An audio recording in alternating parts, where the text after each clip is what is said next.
Oke, di sini selanjutnya kita akan mempelajari fungsi autentikasi. Kita akan membuat halaman login.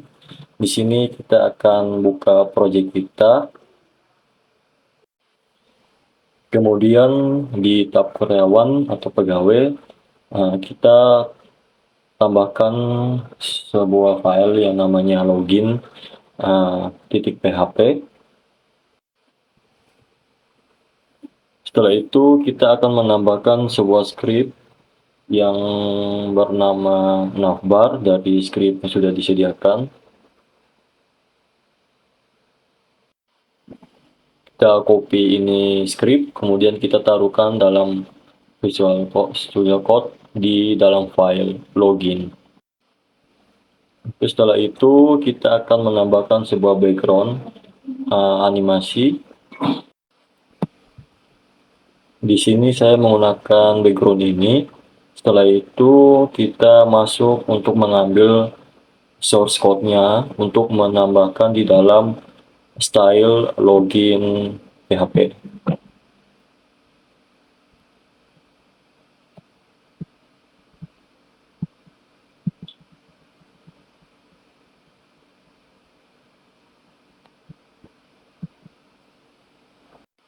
Oke, setelah kita menambahkan source code-nya, untuk dalam body ini, kodenya ini kita akan menghapus kodenya karena tidak dipakai. Kita akan hapus saja.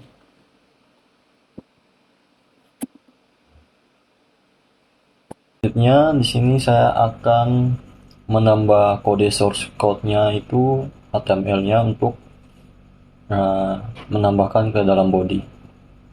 Di sini saya akan memastinya. Setelah itu kita akan menambahkan satu file yaitu JS-nya untuk bisa menjalankan animasinya. Setelah kita menambahkan file JS-nya, kita ambil kode JS-nya untuk menempel ke dalam JS login-nya.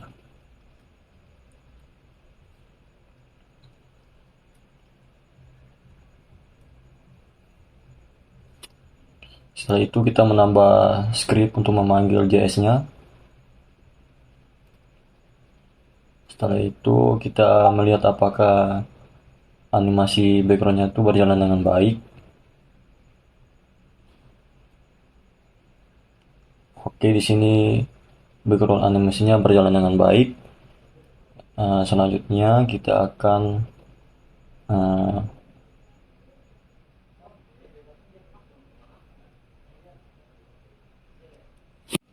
selanjutnya itu kita akan menambahkan sebuah from input login.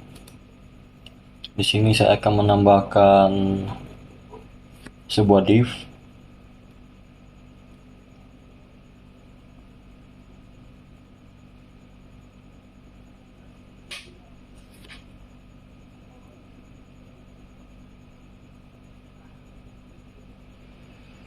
Oke, setelah itu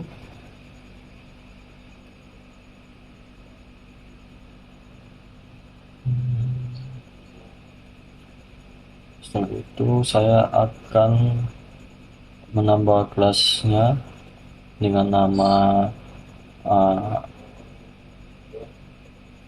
header. Setelah itu di sini saya akan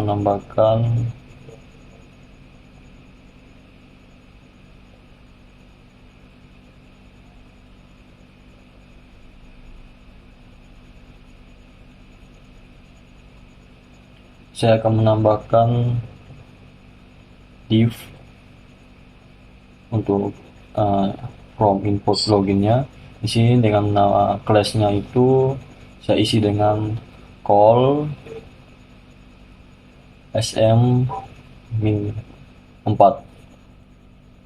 Oke, setelah itu enter, kita tambahkan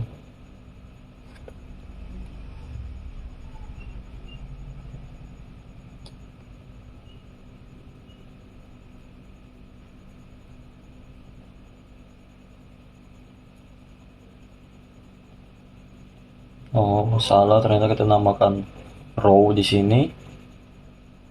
Setelah itu kita nambahkan div lagi, kita enter, kita menambahkan kelas dengan nama call sm4.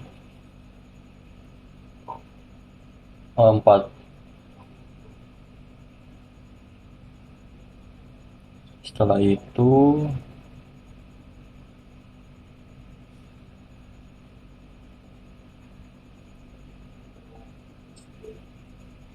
kita menambahkan sebuah scriptnya, itu from inputnya kita copy, kita taruh ke dalam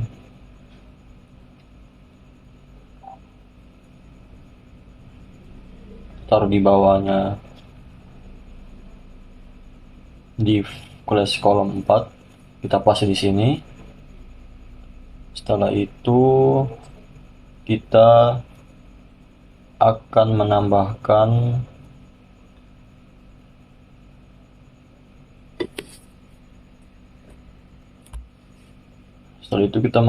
sebuah div, kita berikan nama dengan class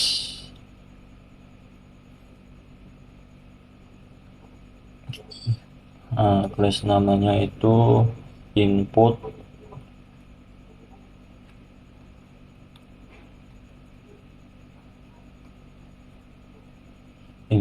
group MB3. Setelah itu kita menambahkan div lagi. Di sini kita kelasnya itu namanya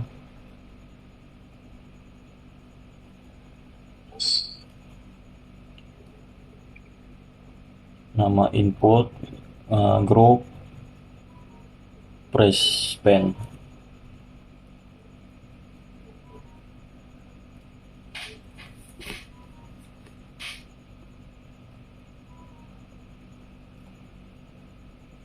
Oke, selanjutnya kita menambahkan span.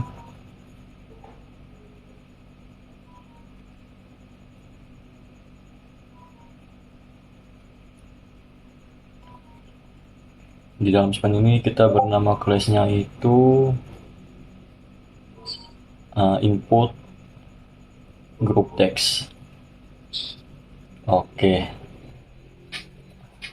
Setelah itu kita buat di from input di bawahnya lagi. Kita hapus ini dulu, kita hapus. Setelah kita hapus ini bawah sini, kita mengambil input kelas dari email 2 ini, kita pastikan di atas email yang 1. Setelah itu kita hapus email ini bawah ini. Setelah itu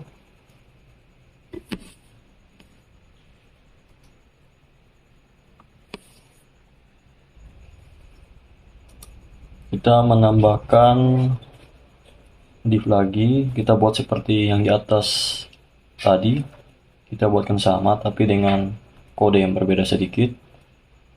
Jadi kita menambahkan dengan nama kelasnya itu input group MB3.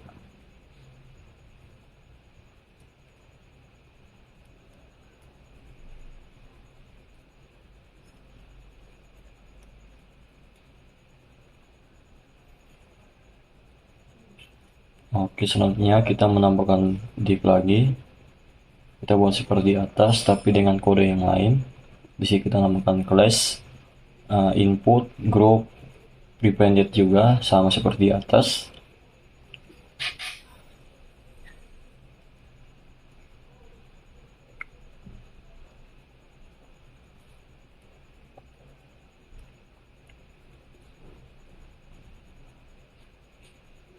Oke, setelah itu kita tambahkan span lagi.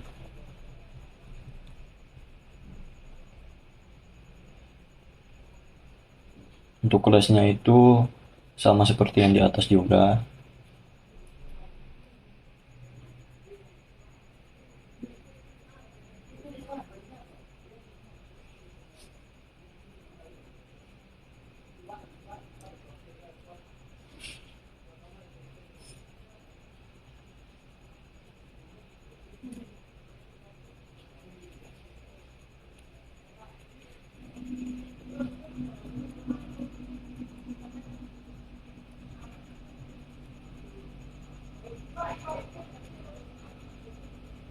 Oke, kita isinya dengan password.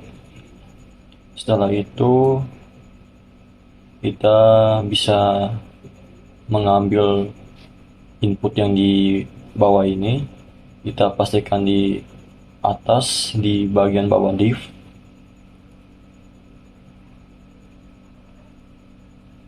Ya, kita pastikan di sini.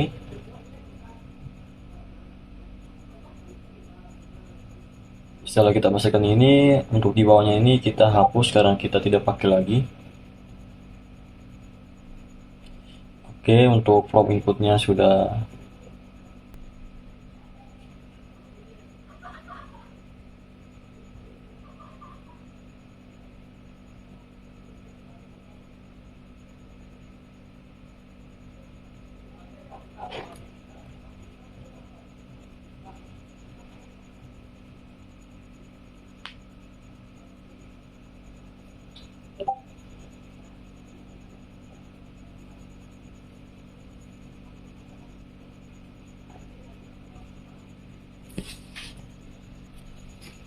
Oke, setelah itu kita akan lihat hasilnya apakah muncul.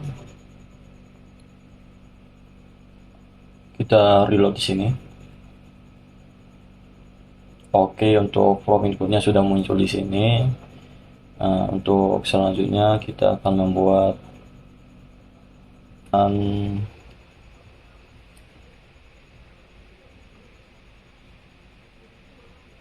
bagian div paling terakhir di from kontrol bawah ini. Kita menambahkan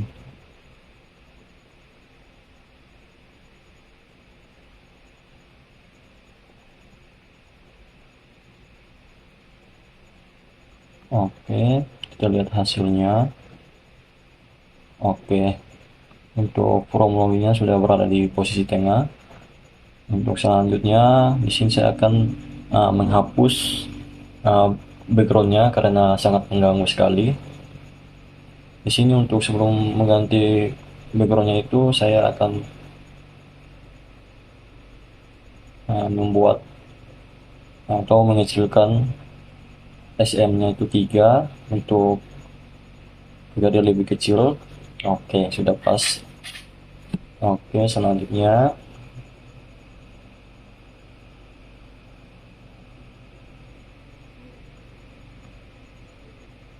sini saya akan menambahkan shadow dengan P4 sama BG white atau background putih.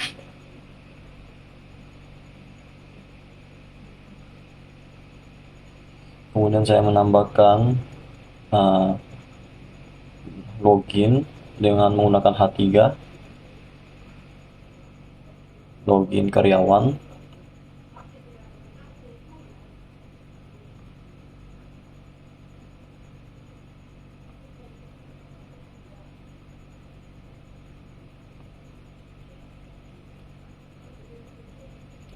Jangan lupa menambahkan BR agar tidak terdempet, agar ada longgar sedikit. Oke, sudah ada namanya itu login karyawan di dalam input from. Oke, untuk selanjutnya seperti saya tadi bilang, menghapus background pada formnya. Jadi saya akan menambahkan satu file dengan nama cek login, agar saat memasukkan Gmail atau password, agar formnya itu bisa mengenali apakah ini password atau Gmail berhasil atau tidak. Kita copy scriptnya, menambahkan ke dalam file tadi yang bernama cek login. Oke, kita pas di sini. Di sini karena belum terkoneksi, masih merah di sini ada 4. Jadi di sini saya akan di sini kita akan menambahkan membuat satu halaman lagi untuk cek inputnya. Nah, kita pilih new file, cek input untuk cek inputnya. Ini juga di halaman sendiri dan scriptnya.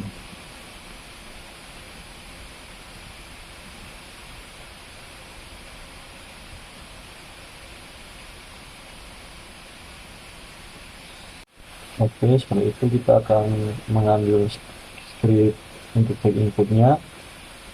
Di sini kita akan memilih, kita akan copy untuk taruh di halaman cek input. Oke, setelah itu kita taruh di sini. Di sini saya akan jelaskan fungsinya itu gunanya apa. Jadi di sini saya akan menjelaskan sedikit fungsi dari cek input. Cek input ini fungsinya itu untuk mencegah input karakter yang tidak sesuai keterangan terlebih kecil atau lebih besar.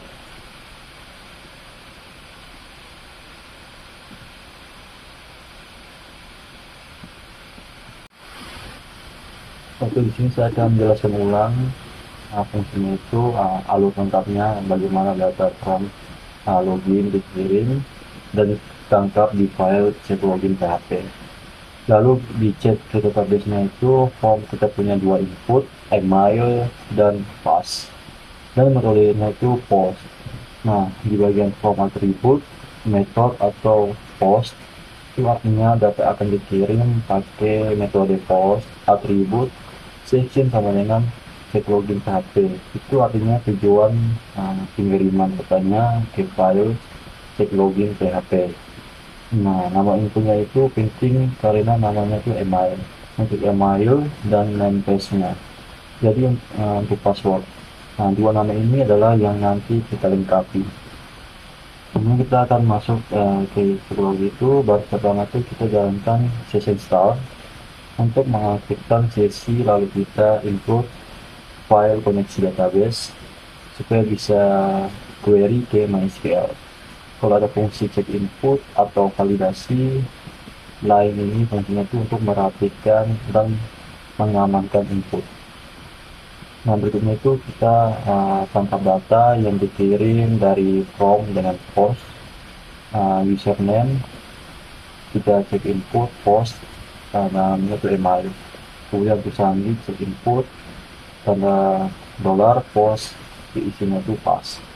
Jadi variabel username berisi email dari form dan sandi itu berisi dari password. Nah, kita cek cepat kalau email atau password kosong, kita bisa kembalikan ke halaman login atau pesannya gagal. Nah, kita seleksi data karyawan berdasarkan email dan password. Contohnya query sederhananya itu select from karyawan with email and password. Ini saya akan pakai prepare atau statement, atau versi sederhananya itu bisa where email, username, and password atau sandi. Intinya kita cari satu baris data email passwordnya yang cocok. Nah, kalau datanya ketemu berarti login itu berhasil. Kita simpan informasi penting ke session. Tujuannya itu supaya halaman lain tahu kalau user sudah login. Setelah set session, kita redirect ke halaman pertama karyawan, misalnya karyawan PHP atau dashboard karyawan. Kalau tidak ketemu data di database, kita kembalikan ke login PHP sambil kirimkan MSGL gagal. Oke, semuanya itu sekarang kita akan tes isi email dan password yang salah. Kita ketikkan login, apakah sistem akan ke halaman login atau akan menampilkan pesan gagal. Nah, lalu kita coba pakai akun yang benar, misalnya email yang sudah dibuatkan di dalam database. Nanti kita coba, kita nanti akan klik apakah berhasil masuk di halaman karyawan. Nah, untuk pastikan nama file di section itu sesuainya, misalnya cek login PHP. Jadi kita tuh jangan salah ketik, pastikan juga nama kolom di tabel itu sama. Jadi di sini saya pakai tabel karyawan dengan kolom email dan password. Kalau di laptop Nah, saya pegawai admin atau petugas, tinggal sesuaikan nama tabel dalam kolomnya. Jadi untuk uh, produksinya itu sebaiknya password disimpan di dalam hash dan query pakai private statement untuk menjaga SQL injection. Tapi untuk demo konsep ini yang saya buat, uh, cukup buat dipahami saja, karena saya juga masih belajar, dan belajar itu kan gitu proses. Jadi kita akan lanjut ke video selanjutnya.